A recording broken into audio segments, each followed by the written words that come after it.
Olá, queridas irmãs, estimados irmãos e queridos amigos, aqui estamos nós novamente, mais uma semana, pela graça de Deus.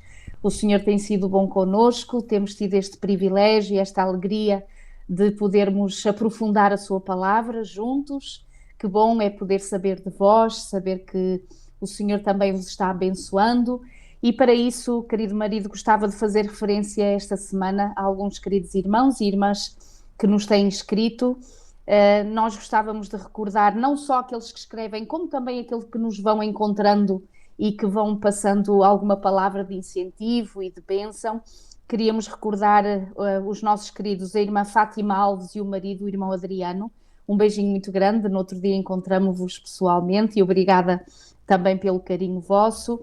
Também gostava de fazer referência ao irmão António Cunha e a querida esposa, a irmã Fátima, que tu estiveste com este casal também semana passada, de São Mateus, que o Senhor os abençoe também, irmão e querida irmã Fátima, um beijinho. E também tivemos o privilégio e a alegria de semana passada estarmos com a Manuela e o Tiago, que é um casal que tem estudado a Bíblia contigo, portanto, de Vila do Conde. Então nós damos um beijinho muito grande para vós e também para o pequenino Tomás, que o Senhor continue a abençoar-vos e a incentivar-vos também neste estudo da Palavra de Deus. Damos um beijinho à querida Raquel Reis, que já é assídua, conta também a experiência da Bíblia. Aliás, esta semana nós tivemos vários comentários sobre esta questão da sua primeira Bíblia. Interessante que a Raquel não apreciava muito a questão das genealogias, ao contrário do seu irmão, mas depois acabou por entender realmente a pertinência desse ensinamento bíblico também.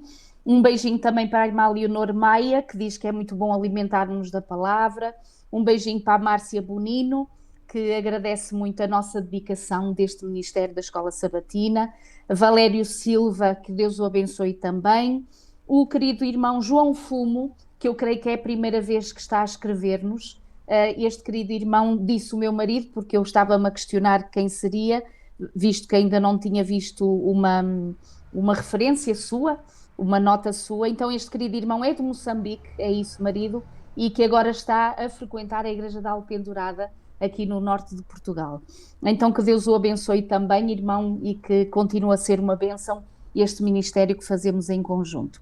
Um beijinho também para o nosso querido irmão Geasi Durão, que está grato pelas bênçãos que vêm através destes estudos. A Luísa Manuel, um beijinho. O nosso querido irmão Moisés Carruagem, continua a estar grato por estes suplementos do céu.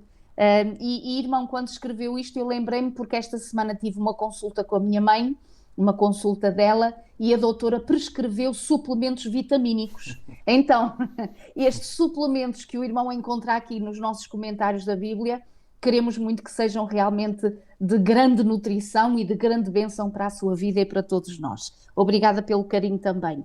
Depois, um beijinho para a irmã Antonieta Nascimento, graças a Deus por mais um estudo. A Maria Diniz e o seu querido também uma semana abençoada, de graça e fé. A irmã Odete Martins, que louva a Deus pela nossa ajuda. A Maria Helena Silveira, que pede orações pelo Dirceu. Poderá ser alguém da família ou alguém conhecido, então com certeza teremos isso em consideração, querida irmã. Que Deus ajude, seja qual for o desafio. A Maria Eduarda Vinagre, que fica muito grata pela nossa ajuda.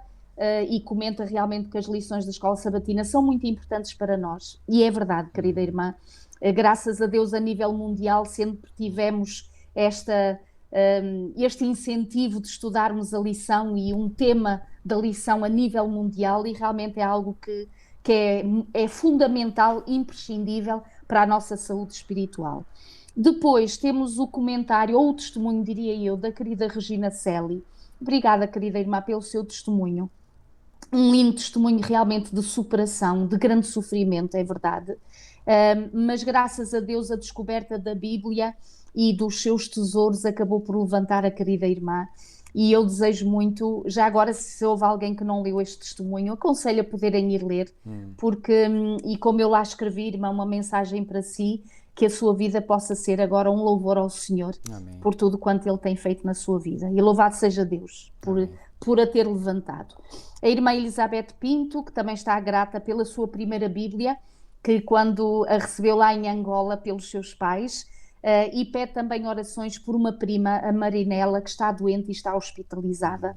Então nós oraremos por ela também, querida. Os queridos Ana Simões e o irmão Alfredo, que estão lá em Mirandela, gratos pela lição. Continuamos a orar por vós, pela questão de assuntos de saúde, que o Senhor vos ajude, vos dê coragem. A Sueli Tatagiba, que gosta muito de aprender connosco. Não sei se esta querida já terá escrito alguma vez, não estou bem lembrada. Que Deus a abençoe e de uma próxima vez que escrever, diga de onde nos está a escutar, está bem? A Maria Teresa Guerreiro, de Matosinhos, o Eu Rocha, que pede orações por ele. Então iremos orar sim. O Carlitos, que manda um abraço desde a Pensilvânia, lá nos Estados Unidos, que o Senhor o abençoe, querido irmão.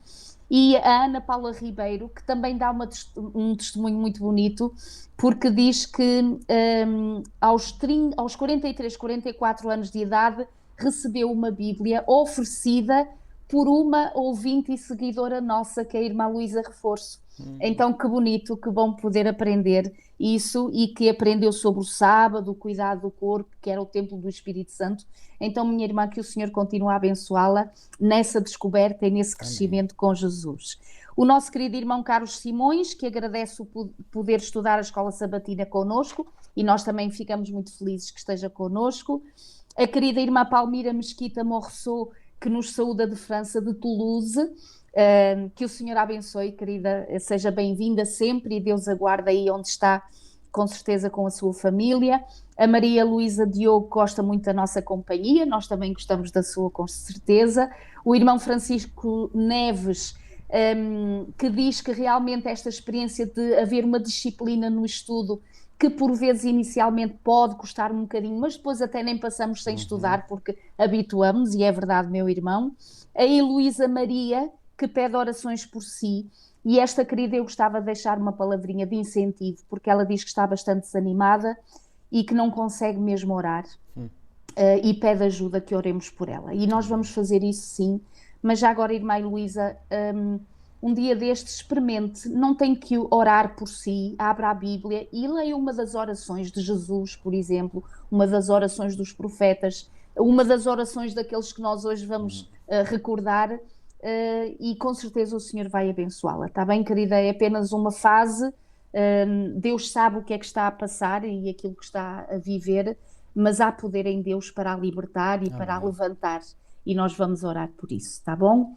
Então, vamos orar, marido, está bem? Eu vou fazer a primeira oração e depois vamos iniciar então o estudo. Querido Deus e nosso amado Pai, Senhor, uma vez mais estamos gratos a Ti por esta oportunidade que Tu nos dás de podermos, Senhor, na Tua graça e sob o Teu poder e orientação, abrirmos os nossos lábios, Senhor, para proclamarmos a mensagem que encontramos na Sagrada Escritura, Amém. Senhor. Obrigada porque um dia este conhecimento veio até à nossa vida. Obrigada porque um dia nós não o rejeitamos, mas pelo contrário, pela influência do Teu Espírito, queremos cada vez mais aprofundar e cavar este conhecimento da Tua pessoa e do Teu caráter, Amém. Senhor. Ajuda-nos, Senhor, a poder aproveitar os dias que ainda temos, a remir o tempo, de forma a podermos, Senhor, proclamar a boa nova, para que muitos mais, Senhor, venham ao conhecimento da dádiva de Jesus, da sua entrega, e tenham também a oportunidade da salvação eterna, Amém. Senhor. Obrigada por estes meios tecnológicos que nos ajudam a ir mais além, que Tu possas encontrar aquele querido, aquela querida, amigo, visitante, aquele que está ali naquele lugar que acha que está só, que sofre e que luta. Senhor, leva esta palavra até eles, Senhor, que eles possam escutá-la e que possam levantar-se pelo poder de Jesus e, alimentados desta palavra, ser vivificados por ela, Senhor. Amém. Oramos por todos estes queridos que pedem orações pelos seus amados ou pelos seus conhecidos, mas de uma forma muito particular, Senhor, queria orar por esta querida irmã Heloísa Maria, Senhor. Amém, Senhor. Que Tu possas acolher o seu coração nas Tuas mãos, Senhor. Que Tu possas, Senhor, retirar o torpor e o peso que o inimigo está a colocar sobre a sua vida. Sim, que Tu levantes, Senhor, este fardo que a oprime e que a esmaga, e que possas ser Tu, Senhor, a trazer-lhe a libertação que precisa, Senhor. Amém. Obrigada por todos os testemunhos que aqui nós lemos também. Continuas a abençoar todas as vidas que a Ti se dirigem, e todos aqueles, Senhor, que te procuram verdadeiramente te possam encontrar. Amém. Fica connosco, Senhor, e inspira-nos uma vez mais, a mim e ao meu querido marido, que possamos estar em sintonia com o teu Espírito. Pedimos tudo isto e agradecemos em nome de Jesus. Amém. Amém.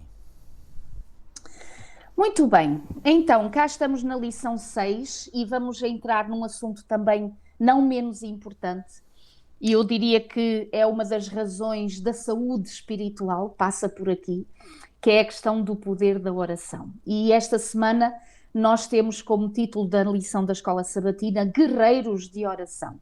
Marido, queres fazer uma introdução, por favor, à lição desta semana? Muito bem. Então, só relembrar aquilo que nós temos vindo a dizer ao longo destas lições, deste trimestre, que o tema geral que nós estamos a estudar é crescer numa relação com Deus. E para crescermos numa relação com Deus precisamos de conhecer Deus, e para conhecer Deus nós precisamos de duas vias de comunicação. Uma em que Deus se comunica connosco e a outra em que nós nos comunicamos com Deus. Pois bem, já vimos como é que Deus se comunica connosco, através da sua palavra. E as duas últimas lições foi exatamente a darmos ênfase no poder, no papel da Bíblia, não é? E também na forma como nós devemos estudar a Bíblia. Pois bem, hoje vamos dar início a duas lições, a desta semana e a da próxima semana, em que iremos abordar o assunto da oração. A autora disse bem que este assunto é muito vasto e, portanto, não dá para conter naquilo que iremos estudar nestas 2 semanas. No entanto, nós vamos, enfim, focar-nos no principal, e esta semana nós iremos falar particularmente de guerreiros de oração apresentados nas páginas da Sagrada Escritura, nomeadamente Daniel e Enoque e Moisés, 3 personagens do Antigo Testamento. Okay.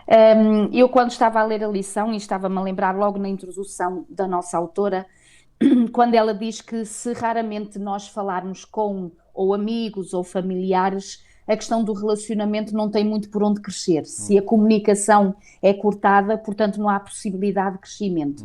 E é interessante, marido, que a nível do aconselhamento familiar e conjugal, o desafio maior, número 1, que impede o crescimento no relacionamento é a questão da falta da comunicação ou comunicação errada.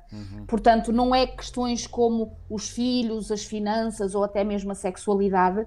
O número 1 é a questão da comunicação. A falta de comunicação ou um erro na comunicação vai impedir que essa intimidade se desenvolva, que a empatia se desenvolva e que cresçamos, portanto, no relacionamento conjugal ou mesmo familiar. E a mesma questão em relação ao nosso relacionamento com Deus. Portanto, basta um dos elementos desses dois que têm o relacionamento falhar na questão da comunicação, e por mais que o outro queira, mesmo a nível humano, desenvolver e crescer nesse relacionamento, se o outro não estiver a comunicar, será muito complicado e muito difícil. Então, reparem, temos estudado realmente o poder, e já o fizemos em lições anteriores, da forma como Deus fala connosco, através da Bíblia Sagrada, através da consciência, através de amigos, não é? E conhecidos que são usados por Deus para nos trazer uma mensagem. Mas é imprescindível nós também falarmos com o Senhor. Portanto, abrirmos o nosso coração a Deus, abrirmos a nossa mente ao Senhor, dialogarmos com Ele, tentarmos entender exatamente a sua vontade para a nossa vida.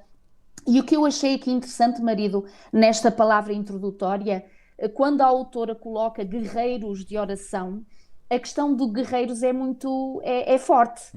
Portanto, denota, e agora reparem, às vezes poderemos pensar que é o sermos guerreiros nós para não desistirmos de pedir aquilo que nós queremos ao Senhor. Também é verdade, e temos parábolas que mostram que realmente o Senhor se apraz daquele que não desanima, daquele que vai junto de Deus e que insiste ao Senhor aquilo que quer para a sua vida. Mas aqui, sobretudo, o guerreiros de oração é uma luta não para termos aquilo que nós desejamos ter, portanto não é ser guerreiro nesse sentido, mas antes para nos submetermos àquilo que Deus quer para nós. Ora bem. Então aqui, esta guerra, por isso é que é identificado como uma guerrilha, uma guerra. Porquê? Porque na nossa vida nós tendemos a ficarmos mais sensibilizados em relação àquilo que nós achamos que é bom para a nossa vida, e entramos na tal contenda de luta com Deus para ver se adquirimos aquilo que queremos. mas o sermos guerreiros verdadeiramente em oração não é tanto para que Deus atenda àquilo que a gente acha que é, mas é para que nós nos humilhemos e compreendamos aquilo que realmente o Senhor quer, que é o melhor para a nossa vida. Muito bem. Então, queridos, bem-vindos à guerra, não é? A este grande conflito que estamos todos nós envolvidos, e não desanimemos na oração. E, além disso, nós podemos dizer que um guerreiro é alguém que luta, certo? Isso. E, embora esse personagem não seja mencionado aqui na lição, mas eu vou mencioná-lo, Jacó. Quando no Val de Jaboque, e está relatado em Gênesis no capítulo 32, o próprio Deus, reparem, o próprio Deus disse dele o seguinte, versículo 28, Gênesis 32, 28. Então disse, não se chamará mais o teu nome Jacó, mas Israel, pois como príncipe lutaste com Deus e com os homens e prevaleceste. Lutaste. Então o próprio Deus reconheceu que Jacó era um guerreiro, porque lutou. E lutou como? Ele lutou com Deus para que Deus não o deixasse enquanto ele não tivesse a certeza de que Deus o abençoaria. Este é o tipo de zelo, de intensidade que nós temos que ter na oração, pedindo que Deus nos dê as bênçãos de que nós necessitamos, porque sem Ele nada podemos fazer. Agora, cuidado, muita atenção. Nós só podemos guerrear com o Senhor, ou lutar com Deus, para usar a expressão bíblica, se tivermos a certeza absoluta que aquilo que nós estamos a pedir está em conformidade com a vontade de Deus. Porque há um outro texto que sempre me impressionou bastante, que está no Salmo 106, e que é um salmo que recorda a história de Israel, e em determinado momento diz assim, portanto, Salmo 106, no versículo 15, concedeu-lhes, já agora Milu, lê aí na tua versão, que eu gosto mais de como está nessa versão. Concedeu-lhes o que pediram, mas fez definhar-lhes a alma. Isso, fez definhar-lhes a alma. Porquê? Porque eles tanto insistiram com Deus para que desse aquilo que eles queriam, mas que Deus não queria para eles, que o Senhor acabou por... É como se o Senhor dissesse, bom, já que insistes, eu vou-te dar. Mas olha que vais sofrer as consequências. É como o povo de Israel no tempo do juiz Samuel. Insistiram, queriam um rei. E o Senhor finalmente, é como se dissesse, queres um rei? Não é da minha vontade. E Deus tinha deixado isso muito claro. Não era da vontade de Deus que eles tivessem um rei, mas eles tanto insistiram que o Senhor finalmente lhes acabou por dar um rei. Qual foi a experiência que viveram com o primeiro rei de Israel, com Saul? Foi péssima. Ok? Há um outro texto, e este no Novo Testamento, Tiago 4.3, ok? Também te vou pedir que leias aí na tua Bíblia, Milu. São termos mais recentes e, portanto, mais facilmente compreensíveis. Exatamente. Então diz, pedis e não recebeis, porque pedis mal, para esbanjardes nos vossos prazeres. Muito bem. Então, muitas vezes nós não recebemos aquilo que nós pedimos, porquê? Como diz este texto, pedis e não recebeis porque pedis mal. Então, quando nós pedimos mal, pois bem, ou não recebemos, ou se recebemos, é para a nossa desgraça, como aconteceu com o povo de Israel, ok? Mas, quando nós pedimos, tendo a certeza absoluta de que aquilo que nós estamos a pedir é da vontade de Deus, então aí podemos e devemos lutar com Deus para receber a bênção. Jacó sabia que estava a pedir algo que era lícito aos olhos de Deus, que era legítimo, e por isso ele lutou com Deus. Quando nós pedimos algo, repito, que é de acordo com a vontade de Deus, e agora há um outro texto aqui em 1 de João, no capítulo 5, 1 de João, capítulo 5, que diz assim, nos versículos 14 e 15, 1 de João 5, 14 e 15, e esta é a confiança que temos nele, que se pedirmos alguma coisa segundo a sua vontade, ele nos ouve. Quando é que ele nos ouve? Quando nós pedimos segundo a sua vontade. E como é que nós ficamos a saber se aquilo que nós pedimos é de acordo com a sua vontade ou não? Lá está, para isso nós temos que conhecer a palavra de Deus. Temos que conhecer o que é que diz a norma, porque se não conhecemos a norma, muitas vezes nós oramos orações sem nexo. Então, e esta é a confiança que temos nele, em Deus, obviamente, que se pedirmos alguma coisa segundo a sua vontade, ele nos ouve. E se sabemos que nos ouve em tudo o que pedirmos, sabemos que alcançamos as petições que lhe fizermos. Então aqui João dá-nos a garantia total e absoluta que nós vamos ter resposta positiva a todos os pedidos que fizermos ao Senhor, todos, não é só alguns, todos, contanto que, e essa é a condição, que os nossos pedidos se harmonizem com a vontade de Deus. Por exemplo, quando a mãe de Tiago e João, está em Mateus 20, foram fazer um pedido a Jesus, o que é que o Senhor respondeu? Acho muito interessante aquilo que Mateus, eu disse 20, sim, Mateus capítulo 20. A partir do versículo 20 também. Isso, a partir do versículo 20 também. Então se aproximou dele a mãe dos filhos de Zebedeu com seus filhos, adorando e fazendo-lhe um pedido. E ele disse-lhe, que queres? Ela respondeu, diz que estes meus 2 filhos se assentem, um à tua direita e outro à tua esquerda no teu reino. Ou seja, ela não foi rogada. Pronto, uma mãe pede sempre o melhor para os seus filhos, com certeza. Mas ela estava a pensar que isto que ela estava a pedir era o melhor para os seus filhos, porque antevia, aliás, como os próprios discípulos, que Jesus, portanto, ia ser rei em Israel e, portanto, já estava a pedir que os seus filhos pudessem ser ministros, não é? Nesse reino do qual Jesus fosse o rei, não é? E agora reparem o que é que Jesus responde a ela. E ele disse-lhe, que queres? E ela respondeu, ok. E depois, versículo 22, Jesus, porém, respondendo, disse, não sabeis o que pedis. Não sabeis o que pedis.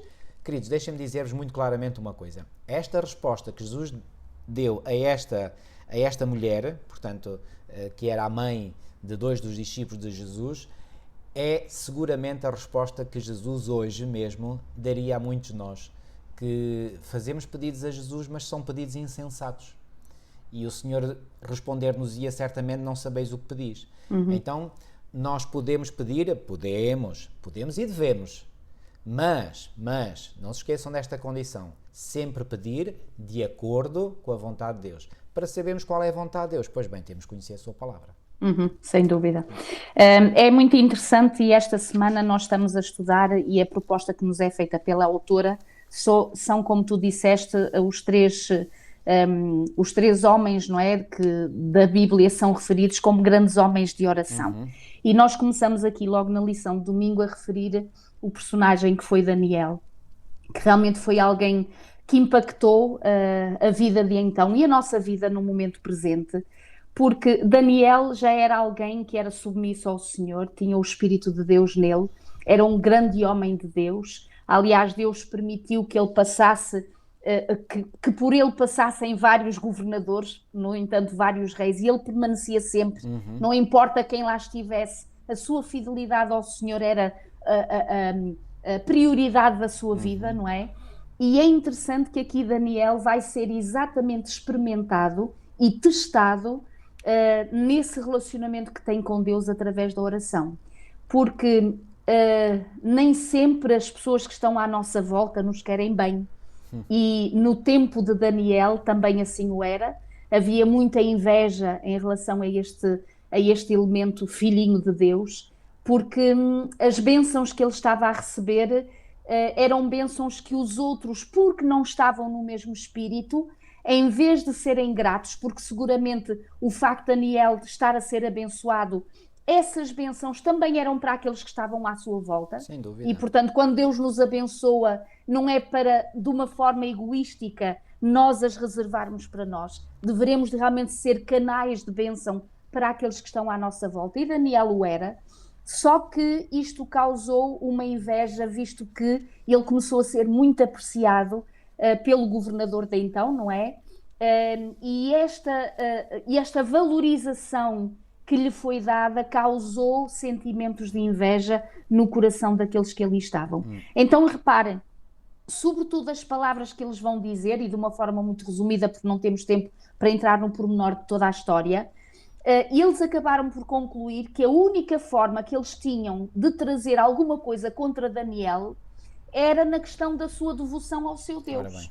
Porque em todas as outras coisas, e queridos, todas as outras coisas, não havia um só aspecto, mínimo que fosse, que eles tivessem que levar e dizer, olha, Daniel está a falhar neste aspecto, ele está a ser corrupto, ou está a ser infiel, ou está a fazer isto mal.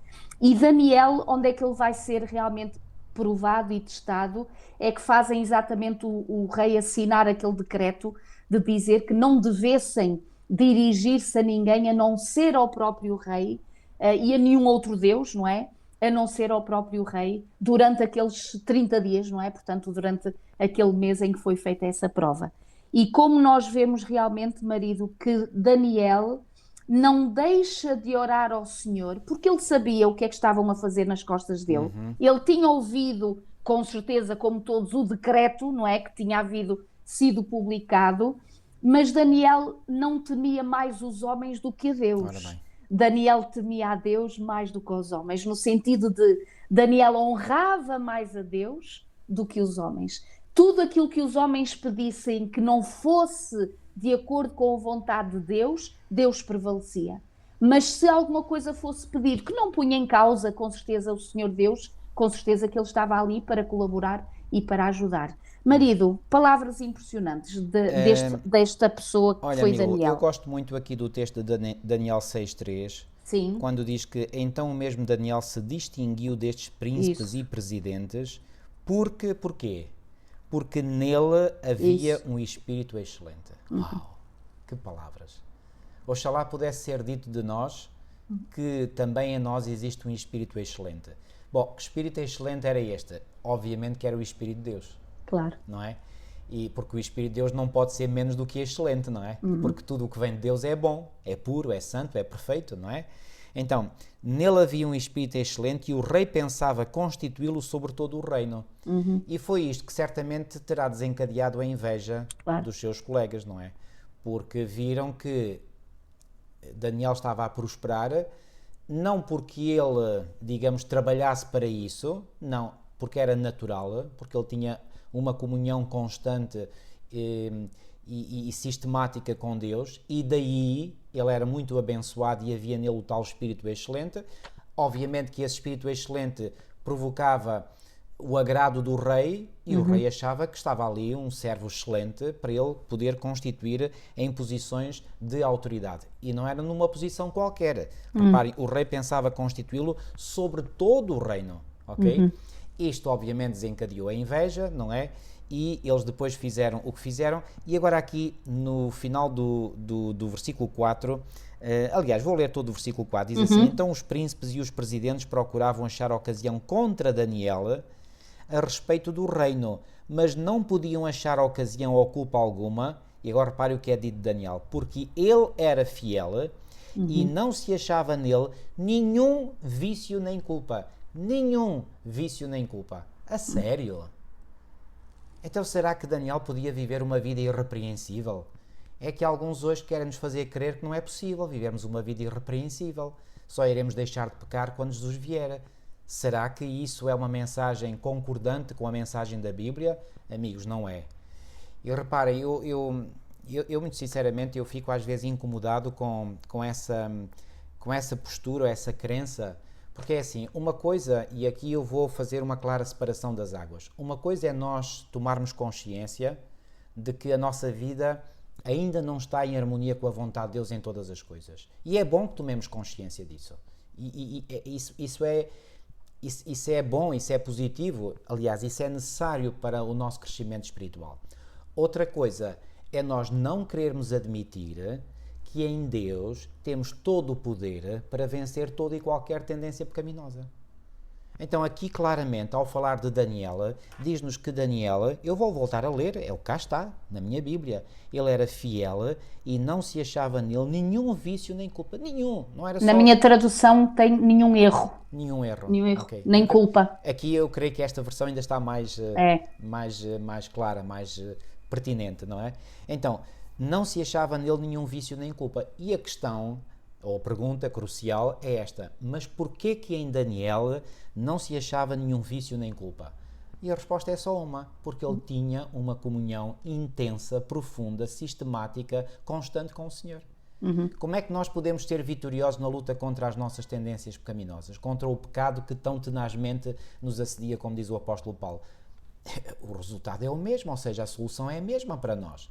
Daniel não tinha uma bênção maior à sua disposição do que nós temos hoje. Deus não mudou, o Senhor não muda, diz Malaquias 3.6.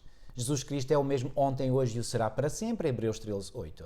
Então nós temos que crer, queridos, que é possível, está à nossa disposição, se nós não formos vitoriosos na luta contra o pecado, a culpa não é de Deus, a culpa é nossa.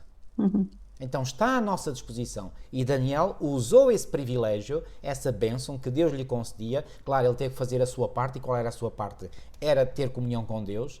E porque tinha comunhão com Deus, o resultado estava à vista. E estava à vista de todos.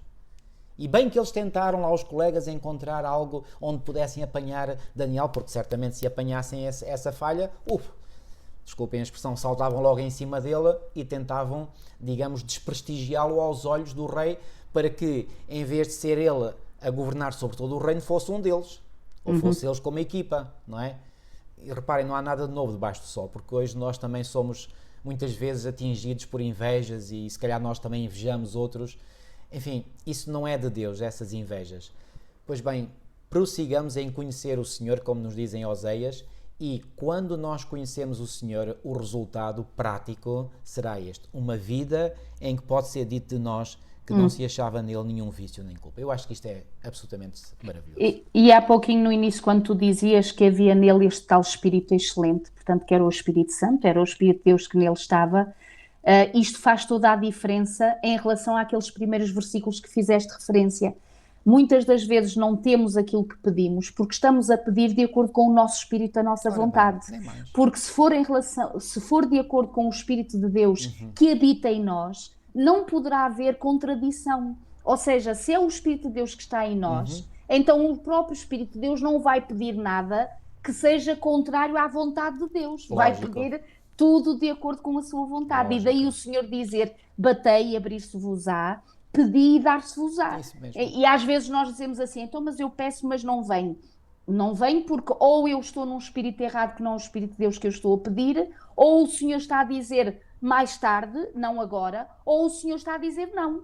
Exatamente. Porque também é uma resposta, não é? Mas nós só achamos que a resposta tem que ser o sim, não é? Porque era isso que nós almejávamos. Reparem, há um texto que eu aprecio muito, que está em Hebreus, Hebreus 12:14, que diz o seguinte: segui a paz com todos e a santificação, sem a qual ninguém verá o Senhor. E quando diz aqui sem a qual, não está a referir-se à paz com todos, está a referir-se unicamente à santificação. Então quer dizer, segundo este texto, que a santificação é a condição sine qua non para nós podermos ver a Deus. O que é que quer dizer esta expressão latina sine qua non? Sem a qual não iremos ver a Deus. Por essa razão, em 1 Tessalonicenses capítulo 4 e versículo 3, 1 Tessalonicenses, no capítulo 4 e no versículo 3, lemos o seguinte: porque esta é a vontade de Deus, a vossa santificação, que vos abstenhais da prostituição. Então, esta é a vontade de Deus, a vossa santificação. Eu pergunto, porquê que acham que é a vontade de Deus a nossa santificação? Porque Deus quer nos ver um dia com Ele, por toda a eternidade. Agora eu faço uma pergunta para a vossa reflexão. Acham que se nós pedirmos constantemente, diariamente ao Senhor que nos santifica, Ele vai dizer não a este pedido? É óbvio que não. Nunca irá dizer que não. Nunca. Porquê? Porque a vontade de Deus é a nossa santificação. E se há algo que nós deveríamos pedir constantemente a Deus, é exatamente a santificação. Porquê? Porque sem a santificação ninguém verá o Senhor e o Senhor quer nos ver. Por isso a vontade de Deus é a nossa santificação. Está claro ou não está claro? Então porquê que nós andamos às vezes a pedir picuinhice ao Senhor quando o dom mais precioso que o Senhor nos quer dar, que é a santificação, nós às vezes passamos ao lado como se isso não fosse importante. E coisas que não têm importância nenhuma aos olhos de Deus andamos constantemente a pedir. Oh, irmãos, tenhamos consciência que muitas vezes as nossas orações não são atendidas porque nós fazemos uma figura ridícula diante de Deus. Eu falo por mim. Fazemos uma figura ridícula. Aquilo que nós deveríamos pedir a Deus não pedimos e aquilo que não deveríamos pedir estamos a pedir. Então nós temos que endireitar os nossos pedidos. Nós temos que reorientar os nossos pedidos de oração. Volto a dizer, se há algo que nós deveríamos pedir constantemente, todos os dias, a todos os momentos da nossa vida, é a nossa santificação. Porquê? Porque o Senhor quer-nos um dia, e não é por um momento ou 2 momentos, é por toda a eternidade. Uau! Quer dizer, há algo que se possa comparar a isto? Então, tenhamos a certeza que se pedirmos isto, outra coisa que nós somos encorajados a pedir, Tiago capítulo 1, versículo 5, O que é que diz lá? Diz assim: e se algum de vós tem falta de sabedoria, peça a Deus, que a todos dá liberalmente, e o não lance em rosto e ser-lhe-á dada. Então, se nós pedirmos santificação, se pedirmos sabedoria, alguma vez o Senhor vai negar esses pedidos de oração? Nunca, nunca por nunca ser. Estão a ver como é que nós, pela palavra de Deus, podemos ter certezas de como deve ser a nossa vida de oração, daquilo que nós devemos pedir e não pedir? Estão a ver? Pedis e pedis mal para esbanjar-vos nos vossos prazeres, diz Tiago 4.3. Então, muita atenção àquilo que pedimos. Não deve ser para esbanjar nos nossos prazeres, coisas para a nossa satisfação egoísta. Não. Nós devemos, como disseste no princípio muito bem, a nossa oração deve centrar no pedido que fazemos a Deus para nos colocarmos em harmonia com a vontade de Deus. E isso é a santificação. O que é a santificação? É o processo pelo qual nos tornamos santos. Nos tornamos à imagem e à semelhança de Deus, que é um Deus santo. Tão simples quanto isto. Algo muito interessante também que a autora faz referência, e agora passando para a lição de segunda-feira, que também vem da lição de domingo, é a questão da posição de oração. Ou seja, às vezes poderemos pensar, ou se calhar questionarmos, será que há alguma posição de oração mais plausível diante de Deus para realmente com Ele falarmos?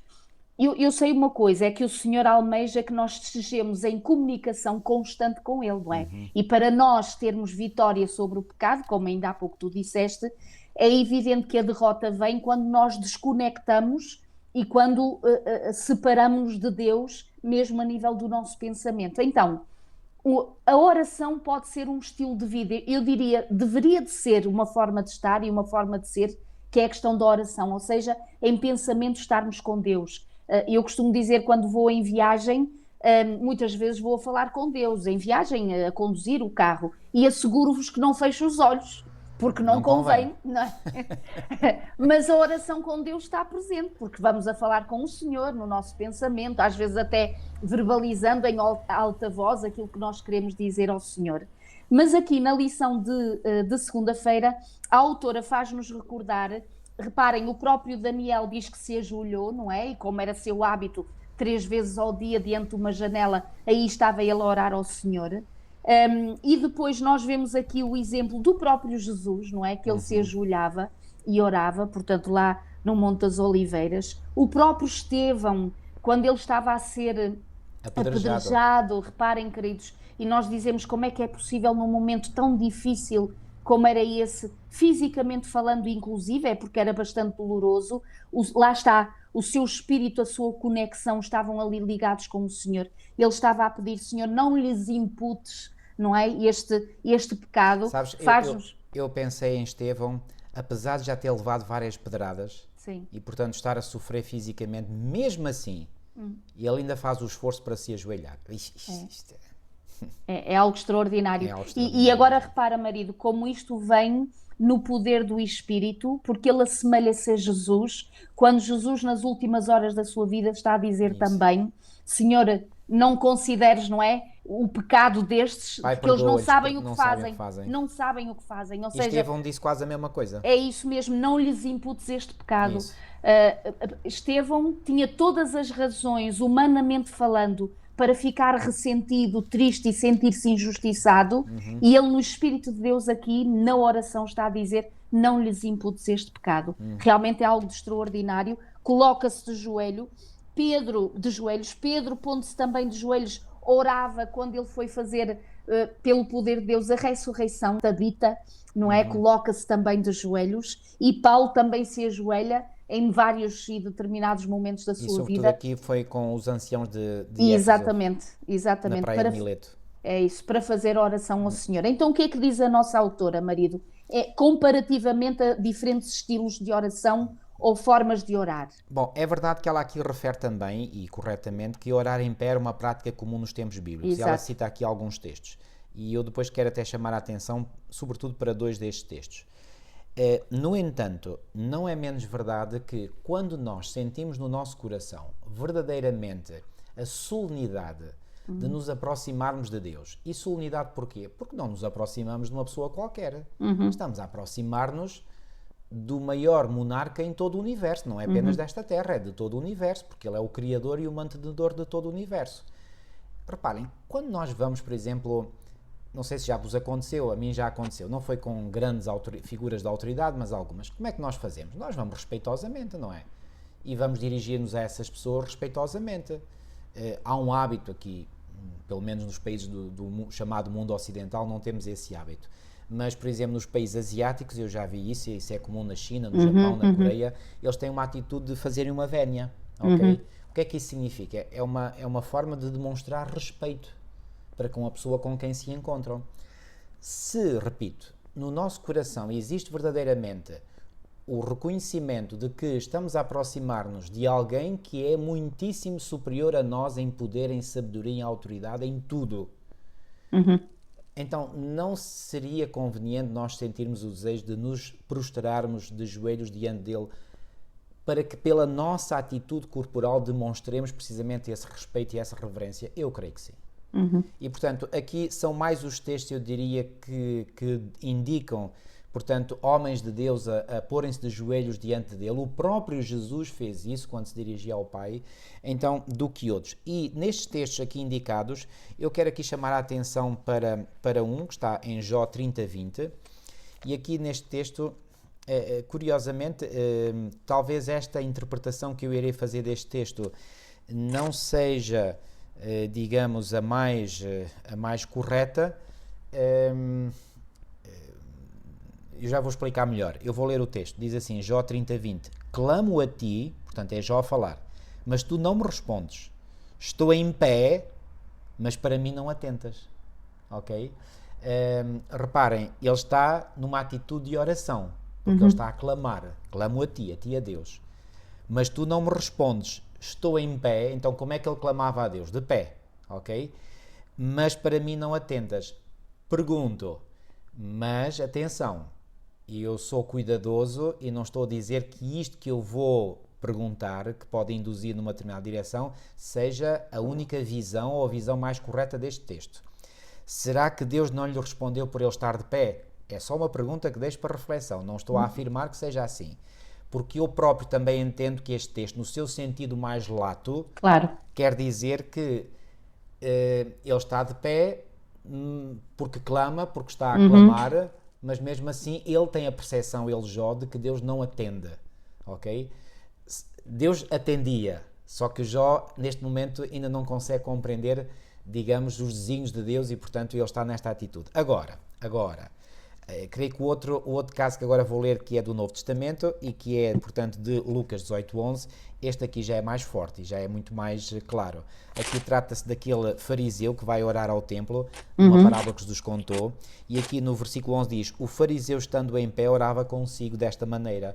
E nós sabemos no final da parábola, como Jesus o disse, que este homem não desceu justificado para a sua casa. E reparem, ele estava a orar como? Em pé. Será que esta oração de pé denotava da parte dele algum desrespeito para com Deus? Ou a falta da noção de reverência para com Deus? São perguntas, atenção, não estou a afirmar, estou a fazer perguntas. Uma coisa é certa, para mim, a melhor forma de nós podermos demonstrar respeito e reverência para com Deus quando falamos com Ele é realmente nos colocarmos de joelhos.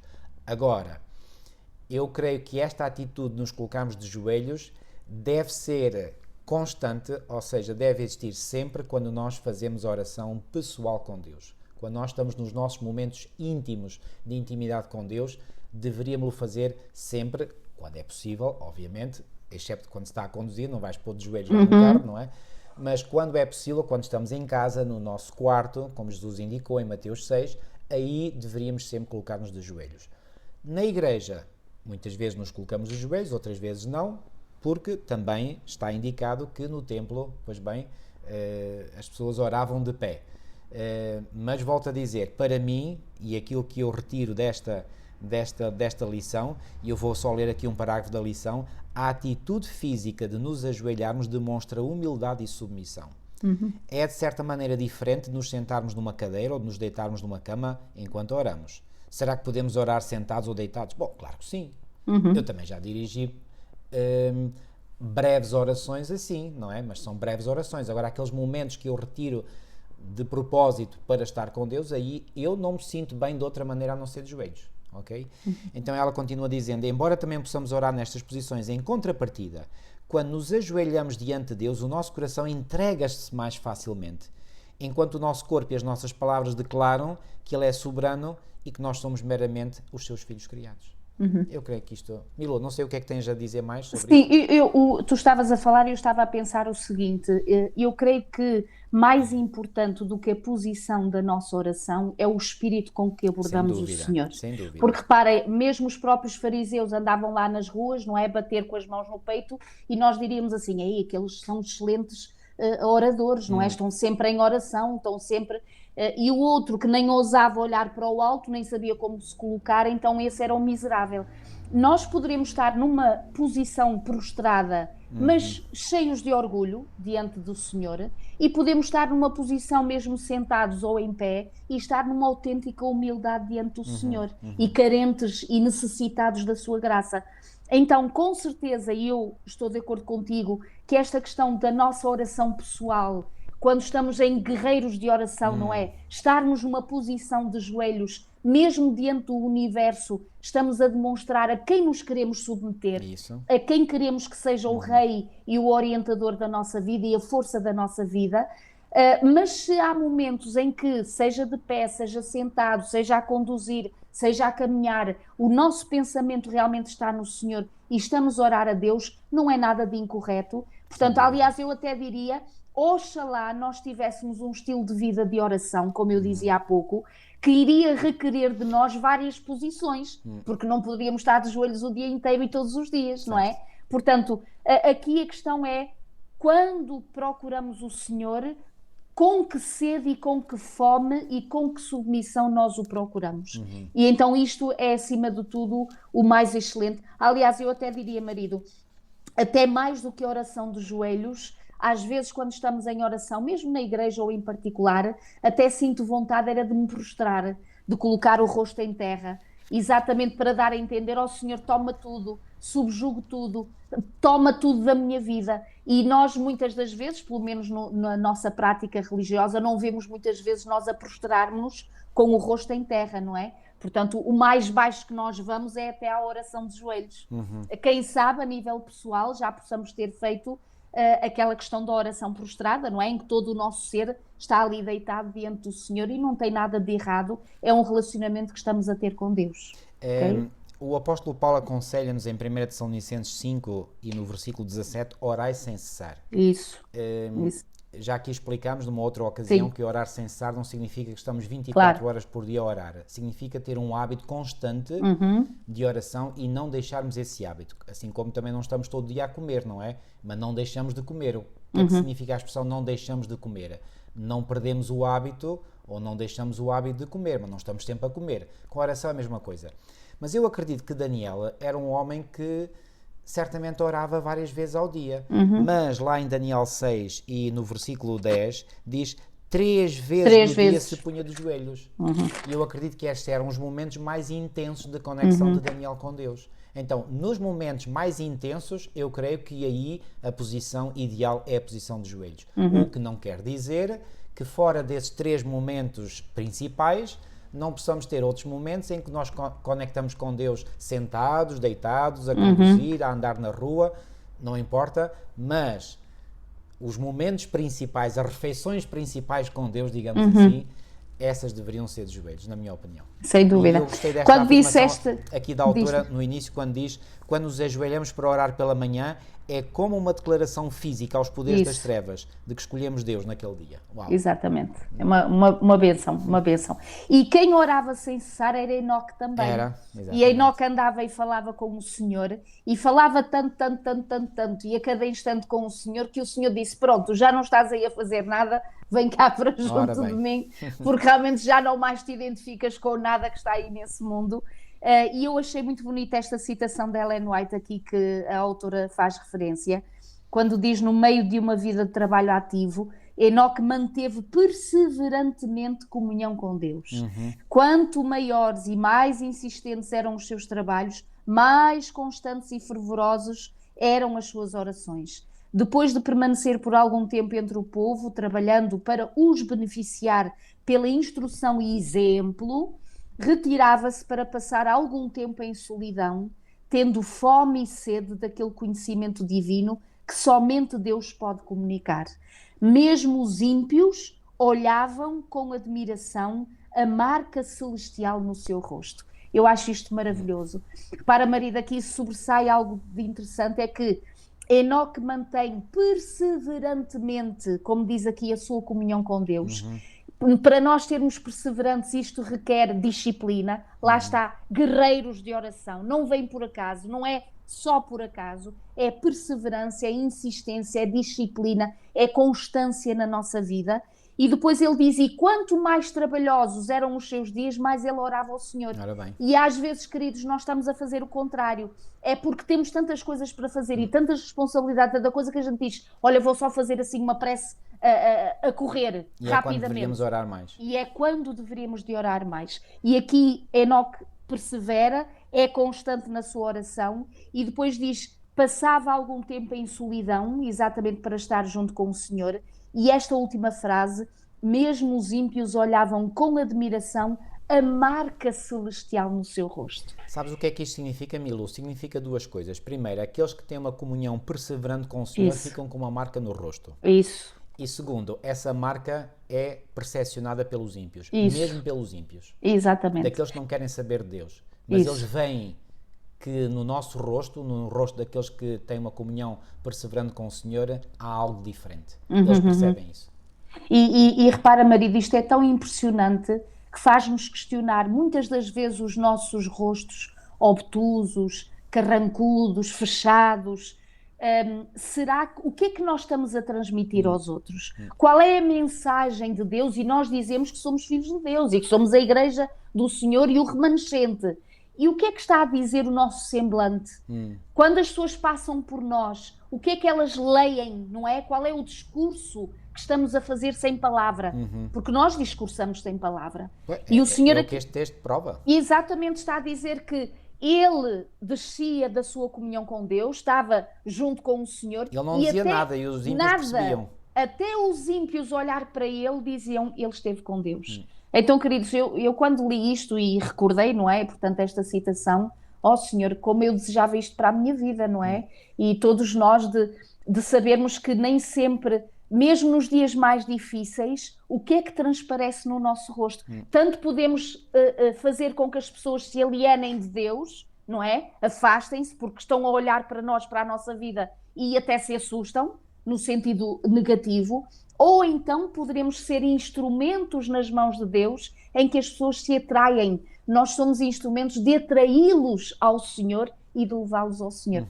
Oxalá que assim seja, Amém. sem dúvida. Milu, aqui na lição de terça ainda há aqui duas ideias principais que eu gostaria de enfatizar. Primeiro, podemos orar a qualquer hora. Exatamente. Não há tempo especial para orarmos para Deus, Exato. Qualquer hora é importante, embora devêssemos ser sistemáticos nesses momentos principais ou nessas refeições, entre aspas, principais com Deus, e também podemos orar em qualquer lugar, porque é evidente que Deus, sendo um Deus omnipresente, não é? De qualquer lugar do mundo, Deus nos pode ouvir. Portanto, temos sempre rede com Deus, para comunicar com Deus, sempre. Ok, vamos agora a Moisés. Isso. E Moisés, realmente nós, se bem que de Enoque saibamos que ele tinha uma vida de comunhão com Deus, mas não nos é dito muito acerca de Enoque, de Moisés é-nos dito muita coisa, não é? Milu, queres... E é interessante, posso refletir, é interessante que enquanto que na lição de quarta faz alusão às suas orações em relação aos seus familiares, na lição de quinta-feira é as suas orações em relação à nação, ao povo, não é? E agora repara, marido, aqui sublinhando algo muito interessante. Quando Moisés chega a interceder pelos membros da família, que eram quem? O Arão e a Míriam, portanto eram os seus irmãos. Irmãos carnais. Irmãos carnais. É num momento em que estes irmãos seus, infelizmente, até desempenharam portanto, tiveram uma atitude na vida deles que não foi de trazer amor e carinho sobre o seu irmão Moisés, pelo contrário, não é? Eles foram possuídos por um espírito de inveja. Exatamente. Dizer, porque é que o Senhor há de falar só apenas de Moisés e não poderá usar também a nossa vida? E é verdade, o Senhor pode usar a nossa vida. Agora, uma coisa é eu pedir, Senhor, ajuda-me a ser instrumento teu e usa-me para o avanço da tua obra.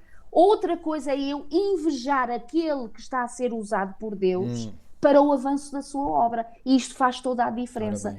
Então agora repara, quando Moisés percebe que tanto Arão como Míriam, não é? Aqui, em relação a Arão, portanto, o que é que diz? Pelo facto de ele ter participado na questão da construção do bezerro de ouro, não é? Portanto, isto aqui tinha sido algo de muito grave, não é? Diz, inclusive, em Deuteronômio 9:20, que o Senhor se irou muito contra Arão para o destruir. Portanto, era essa a vontade de Deus, porque realmente o pecado tinha sido grande e bastante maligno. E aqui, em Míriam, diz que Moisés clamou ao Senhor, rogo-te, Senhor, para que a cures. Porquê? Porque ela ficou leprosa quando ela proferiu aquelas palavras contra Moisés. Agora, marido, repara, ele tinha toda a legitimidade para viver ressentido e dizer, olha, bem feita, só estáis a receber as consequências das vossas ações. Não é? E era legítimo, era sem dúvida. Mas sabem que quando nós temos o Espírito de Deus, o verdadeiro amor de Deus também está no nosso coração. E assim como Deus não quer a destruição de ninguém, aquele que tem o Espírito de Deus também não quer a destruição de ninguém. Então este homem levou os seus lábios, fez a sua súplica e a sua intercessão por aqueles que estavam a falar mal dele, por aqueles que até lhe desejavam o mal. E aqui nós vemos realmente um exemplo extraordinário desta oração semelhante à de Jesus, não é? Porque aqui ele identifica-se no Espírito de Jesus e pede pelos seus irmãos Arão e por Míriam. É interessante que aqui em Deuteronômio 9:20 diz também o Senhor se irou muito contra Arão para o destruir. Isso. Repare, o próprio Deus está virado contra Arão. Exatamente. Okay? E aqui até parece, que Moisés consegue ser mais clemente para o seu irmão do que o próprio Deus, não é? Sim. Mas certamente que Deus deu a Moisés a possibilidade de ele poder compreender que Deus não se tinha agradado de Arão e do que ele tinha feito, para talvez suscitar, ou seguramente suscitar no espírito de Moisés o tal espírito de intercessão. Isso. E foi o que ele fez, o que Moisés fez. Exatamente. Okay? E por isso é que o Senhor depois diz, amai os vossos inimigos, orai pelos que vos perseguem, suportai-vos uns aos outros, caso alguém tenha e a gente faz razão muitas de vezes culpa. que estes não existem. Exatamente. E é aqui que nós estamos a ser trabalhados, se estamos a crescer ou não. Lá exatamente. Está, crescimento em Cristo Jesus. Isso. E depois, marido, Moisés intercede não só pela sua família, mas por toda uma nação. Uma nação que nós diríamos assim, então, mas ele tem todas as razões, é para não orar por eles, não é? Porque eles faziam-no ser testado todos os dias, na sua paciência, na sua capacidade, em tudo aquilo. Então diz que Moisés intercede por uma nação corajosamente, quando ele vai, e esta oração realmente é extraordinária. O povo, portanto, em Êxodo 32, 31 e 32, o povo cometeu grande pecado fazendo para si deuses de ouro, ou seja, Moisés não está aqui a esconder ou a justificar o erro, está a assumir o pecado, o erro que realmente o povo fez contra Deus, mas ele depois vai fazer um pedido que, enfim, até nos deixa com as lágrimas nos olhos e a nossa voz embargada. Porque ele diz, mas Senhor, agora 32, 32. Isso. Agora, pois, perdoa-lhe o pecado, ou se não, risca-me, peço-te, do livro que tu escreveste. Uau. Queridos, este amor não é natural. Isto é qualquer coisa de sobrenatural. Nós, às vezes, alguém faz qualquer coisa contra nós e nós achamos justos para eliminar aquela pessoa, para falar mal dela, para a condenar, para dizer que ela... Eu não estou a dizer que as pessoas não errem, com certeza. E tanto que o povo aqui tinha errado. Grandemente. E era legítimo se Deus o destruísse. Exatamente. Totalmente. Legítimo. Era o Criador que tinha ali o seu juízo de forma correta. Mas Moisés está a usar a sua liberdade, Moisés está a usar a sua espiritualidade, Moisés está a usar o seu relacionamento que tem com o Senhor Jesus para dizer naquela hora, Senhor, por favor, perdoa-lhes. Se não o fizeres, então olha, risca-me a mim do livro, mas deixa a eles com vida. E cá está o antítipo a encontrar o tipo, em que Moisés está a ser o Senhor está a ser transparecer o de tipo de Cristo que viria exatamente dar a sua vida por todos aqueles que haviam pecado, não é? E que grande exemplo nós aqui encontramos na vida de Moisés. É algo impressionante. Repara, Moisés teve que passar 40 anos no deserto depois de ter morto o egípcio. E certamente que Moisés, neste momento, quando ele intercedeu pelo povo, ele estava a recordar-se da forma graciosa como Deus o tinha tratado a ele próprio. Exato. E ele, certamente, que nunca mais se esqueceu, não é? Daquilo que ele tinha feito e daquilo que Deus tinha feito por ele, que foi sentimentos de compaixão e misericórdia, porque se Deus tivesse agido com Moisés, como Moisés agiu para com o egípcio, Moisés tinha sido fulminado, não é? Claro. Mas certamente que isso estava na mente de Moisés e Moisés pensou, Senhor, assim como tu foste misericordioso para comigo, por favor, sê misericordioso para com o meu povo. Este, como tu disseste muito bem, é o sentimento que deve existir no coração de todos aqueles que amam verdadeiramente a Deus. Se nós amamos verdadeiramente a Deus, vamos amar o nosso semelhante e vamos desejar o bem ao nosso semelhante. Se esse semelhante depois, eventualmente, fizer as más escolhas, pois bem, aí, enfim, é da responsabilidade deles. Mas nós vamos até ao limite, até ao limite das possibilidades. Assim como Jesus foi com Judas Iscariotes, foi até ao limite.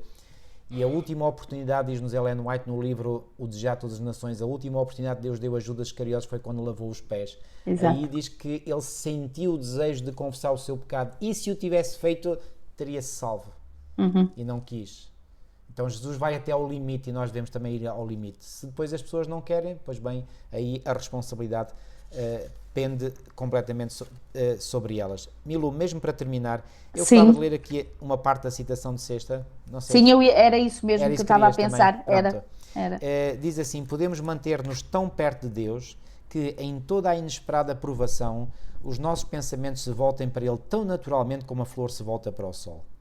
Leva as tuas necessidades, as tuas alegrias, as tuas tristezas, os teus cuidados, os teus temores a Deus.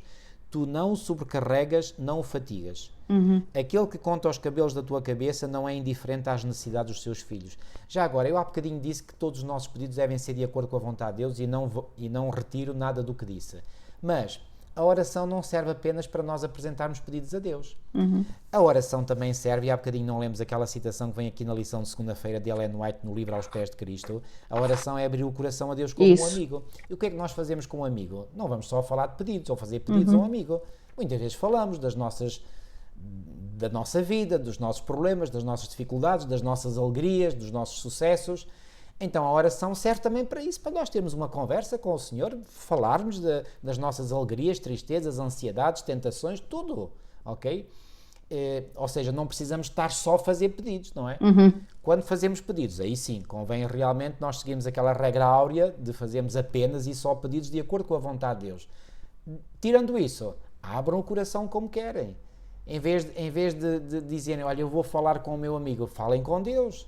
E tenho o privilégio de falar com ele em segredo e mais ninguém ouve e fica só entre você e Deus. Porque se falarmos a um amigo, quem sabe depois esse amigo vai contar a outro amigo, e esse amigo depois conta a outro amigo e a história espalha-se, e se é algo que nós queríamos que permanecesse, digamos, de forma confidencial, pois bem, já era. Não há confidencialidade que fica. Com Deus podemos ter a certeza absoluta que Deus guarda segredo. Então, nós devemos ter esta atitude de realmente contarmos tudo a Ele, que Ele não se cansa, não o sobrecarregas, não o fatigas, aquele que conta os cabelos da tua cabeça, não é indiferente às necessidades dos seus filhos. E depois só mais uma parte aqui, mais à frente diz, não há capítulo demasiado negro na nossa existência que Ele não leia. Não há dificuldade demasiado difícil que Ele não soluciona. Então, mais uma razão para sentirmos confiança e irmos a Ele. E, finalmente, as relações entre Deus e cada pessoa são tão distintas e plenas como se não houvesse outra na Terra para ser alvo do seu cuidado vigilante. Nenhuma outra pessoa por quem Ele deu o seu amado Filho. Uau! Não sei se nesta citação havia outro, como diz aqui a autora, há tantas mensagens perspicazes na citação acima. Qual é o pensamento que mais lhe agrada? E para mim foram estes que eu referi. E eu diria que era esta mesmo última parte da citação que tu leste, de dizer que as relações entre Deus e cada pessoa são tão distintas como se fôssemos únicos na Terra. Isso. Ou seja, o Senhor tem um desejo de ter um relacionamento tão íntimo, tão pessoal, tão profundo connosco, que é como se fôssemos os únicos existentes entre nós e o Senhor, que o Senhor está presente. Que assim seja, queridos, que realmente isto nos ajude a comungarmos mais com Deus para crescermos com o Senhor. Amém. Podes orar, marido, por Com favor. certeza. Nosso querido e amado Pai, muito obrigado, Senhor, pelo privilégio único que Tu nos concedes de nos podermos dirigir a Ti. Obrigado, Senhor, por esta ferramenta maravilhosa, Senhor, que está à nossa disposição, o podermos ter contacto contigo. Nunca falha a rede. Estás sempre, sempre, sempre disponível a qualquer hora do dia e da noite e em qualquer lugar da Terra. Ó Senhor, muito obrigado por esta certeza. Isto é melhor que qualquer ligação satélite. Ó Senhor, muito obrigado por tudo. Ó Senhor, que Tu nos ajudes para que verdadeiramente nós possamos sentir alegria, prazer em dialogarmos contigo, em abrirmos o nosso coração a Ti como um amigo. E que amigo Tu és. És amigo mais chegado que um irmão. Obrigado por tudo, Senhor. Amém. Fica connosco, abençoa-nos, é o que nós humildemente pedimos e pela fé te agradecemos em nome de Jesus. Amém. Amém, amém. Muito obrigada pela vossa presença, deixamos um abraço carinhoso e vamos fazer isto, vamos orar muito, muito ao longo dos nossos dias e se Deus quiser, na próxima semana estaremos aqui. Até lá. Até para a semana, se Deus quiser. Deus vos abençoe grandemente.